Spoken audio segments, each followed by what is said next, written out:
Hello, I'm Luke Ford from lukeford.net, and in a profile of me in the Jewish Journal, the August 3rd, 2007 edition, they said Luke Ford loves gossip. And of course, gossip is something that's generally looked down upon, and the more traditional the community you're in, the more religious a community you're in, the more gossip is frowned upon.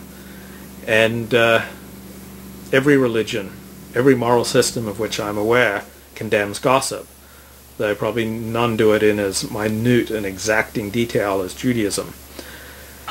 Now, like a lot of things, frankly like everything, to me the issue of the morality of gossip is entirely dependent on its context. If I was to transmit some gossip that I heard to you and it saved your life or the life of someone you cared about, or saved you or someone you cared about from great needless suffering, would you really then give me a lecture on the immorality of gossip? So when gossip gives important information to someone that saves them from needless suffering, then I think gossip is good. See, every time the morality of gossip to me is like free trade. When you have free trade, people who are hurt by it have an incentive to organize, because the people who are hurt by it, the producers, there aren't many of them. And while the people who are benefiting from free trade, the benefits of free trade are spread throughout society. So let's say we had protections against importing shoes, and this allowed the domestic industry to charge a lot more for shoes. We wipe out those protections now in free trade, these shoes pour in from China. And domestic producers can't compete. They have an incentive to complain, while consumers, okay, they save $10 a shoe, that's not enough for them to go out on the streets. So too with gossip. Sometimes gossip is wrong, sometimes it's right. Sometimes sex is good and sometimes sex is bad, such as when it's rape. Gossip is bad, obviously, when it transmits inaccurate information or accurate information that does no one any good. But often when you transmit accurate information through gossip that does do people good, the people who are hurt by gossip have an incentive to rail against it. You're speaking gossip. While the people who are benefited by gossip, they have no incentive to stand up and, who wants to stand up and say, I'm standing up for gossip? What do I mean? Let me give an example. Let's say that I find out a member of my shul is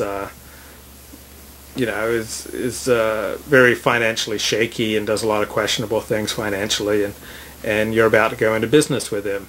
And I don't know that this guy is shaky, but I've just heard that through gossip, and so I pass on the information to you that this guy is shaky. Now, if you decide not to go into business with him, and this shaky guy finds out that I was passing on this gossip, he'd have every reason to be annoyed with me. But the people who I save from doing business with him, are they going to stand up and say, gossip is good, I found out from Luke Ford that this guy's a bit dodgy? No, they have no incentive to do that. So the only person in this transaction with an incentive to complain is the one who I've said is a bit financially shaky.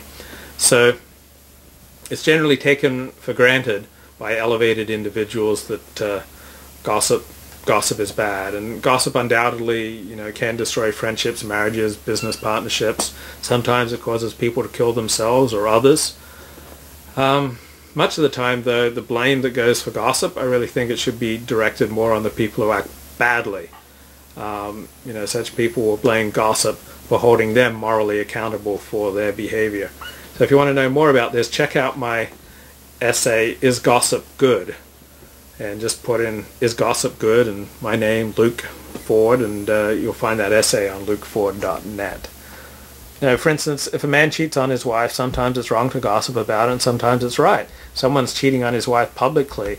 You can't drastically violate the norms of a community or a society and then expect people to keep quiet about it, particularly when it's in the sexual arena, because sex is so highly charged, and we're just built in a way that makes us feel very passionately about sexual mores, and when people are breaking them, you say, you don't feel passionately about sexual mores and people are breaking them. Or what if someone was committing incest in the house next to you? Or what if there was a 40-year-old man in the house next to you, you know, sexually molesting a 7-year-old girl. That's breaking sexual mores. So most people, you know, get upset at various, you know, forms of infraction of social mores, and that then leads to gossip.